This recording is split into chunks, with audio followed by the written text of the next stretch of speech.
નમસ્કાર મિત્રો, સ્વાગત છે તમારો અમારી યુટ્યુબ ચેનલ ઓનલી ઇશ્યુની અંદર। ગઈકાલે 3 તારીખે એટલે કે ખાસ કરીને ફાગણ મહિનાની પૂનમ એટલે કે હોળીનો તહેવાર અને હોળીના તહેવારના દિવસે મિત્રો આમ તો જોવા જઈએ તો ખાસ કરીને પવનને આધારે ચોમાસાનો વર્તારો કરવામાં આવે છે। વર્ષોથી મિત્રો આ વર્તારો જોવામાં આવે છે। આપણા પૂર્વજો આ ભડલી વાક્ય પ્રમાણે વર્તારો જોતા હોય છે અને તે પ્રમાણે જ મિત્રો ચોમાસાનો આગામી વર્તારો થતો હોય છે અને કંઈક અંતે એ પ્રમાણે જ વરસાદ પણ જોવા મળતો હોય છે। જો કે ગઈકાલે ખાસ કરીને પૂનમના દિવસે મિત્રો ખાસ કરીને જોવા જઈએ તો ચંદ્રગ્રહણ હતું અને આપણા ખાસ કરીને જ્યોતિષશાસ્ત્રીઓ ચંદ્રગ્રહણને કારણે કોઈ પણ પૂજા વિધિ ન કરવાને કારણે 2 તારીખે એટલે કે હોળીના એક દિવસ પહેલાં જ મિત્રો ખાસ કરીને જોવા જઈએ તો હોળીનો તહેવાર ઉજવવામાં આવ્યો અને ત્યારે અંબાલાલ પટેલે પણ ખાસ કરીને ઘણી જાહેરાત કરી કે ખાસ કરીને ગુજરાતની અંદર ચોમાસું છે સારું રહેશે।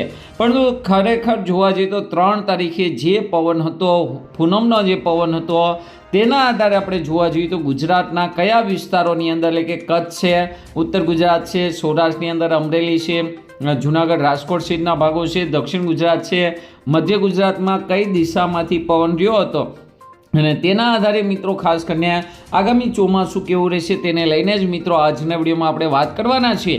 તો આ વિડીયોને અંત સુધી જોજો, તેમજ અમારી યુટ્યુબ ચેનલ ઓનલી ઇશ્યુ પર આપ નવા હો તો ચેનલને સબસ્ક્રાઈબ કરી દેજો, તેમજ મિત્રો આ વિડીયોને લાઈક કરી દેજો।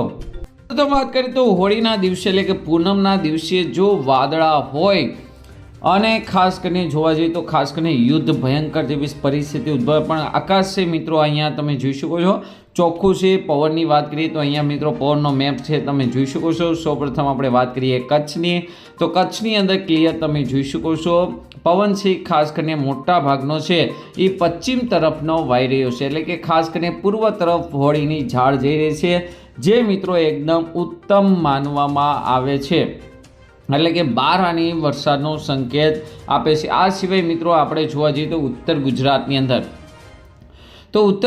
અંદર આપણે મોટા ભાગના વિસ્તારો જોઈએ તો ખાસ કરીને અહીંયા તમે જોઈ શકો છો થોડીક મિત્રો અહીંયાથી ઉપરની તરફ મિત્રો ઝાડ છે જતી દેખાય, એટલે કે ખાસ કરીને જોવા જઈએ પૂર્વ તરફ અને મિત્રો ખાસ કરીને ઉત્તર તરફ બેનીની વચ્ચેની તરફ મિત્રો ઝાડ જતી દેખાય છે। તો એ પણ મિત્રો સારામાં સારા વરસાદ એટલે કે 12 આનીથી લઈને 16 આની સુધીનો વરસાદ છે જોવા મળી શકે છે।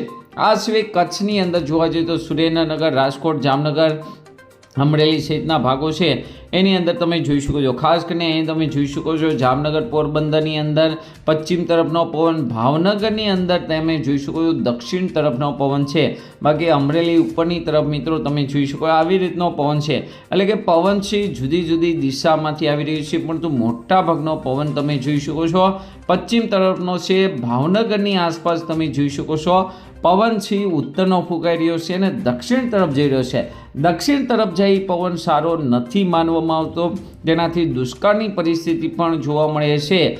તો ખાસ કરીને સૌરાષ્ટ્રની અંદર મોટા ભાગના વિસ્તારોની અંદર પશ્ચિમનો પવન વાય છે અને ઝાડ છે પૂર્વ દિશામાં જાય છે, તે પણ મિત્રો 12 આની સંકેત બતાવે છે।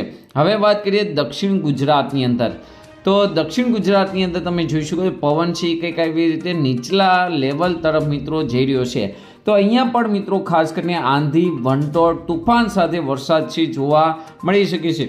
મધ્ય ગુજરાતની વાત કરીએ દાહોદ, ગોધરા, અમદાવાદ સહિતના વિસ્તારોની અંદર તમે જોઈ શકો છો પવન છે મોટો છે એ ખાસ કરીને પશ્ચિમ તરફથી લઈને પૂર્વ તરફ જઈ રહ્યો છે, તો 12 આની સંકેત આપે છે। આમ તો જોવા જઈએ તો ગુજરાતના કોઈ એક વિસ્તાર પૂરતું સીમિત નથી હોતું, સમગ્ર વિસ્તારનું જોવામાં આવે છે અને સમગ્ર વિસ્તારનું જોવા જઈએ તો મોટા ભાગના વિસ્તારોની અંદર પવન છે અહીંયા તમે જોઈ શકો છો એ પશ્ચિમ તરફનો જોવા મળી રહ્યો છે, એટલે પૂર્વ તરફ મિત્રો ઝાડ જઈ રહી છે, તે સારામાં સારું કહેવામાં આવે છે। ઘણા બધા જે વૈજ્ઞાનિકો છે, હવામાન શાસ્ત્રીઓ છે, એ એવું માનતા હોય છે કે દર વર્ષે 10 દિવસે હોળી છે આગળ પાછળ હોય છે, કાં 10 દિવસ આગળ હોય છે, ત્યાર પછી 20 દિવસ આગળ હોય છે, ક્યારેક 30 દિવસ આગળ હોય છે.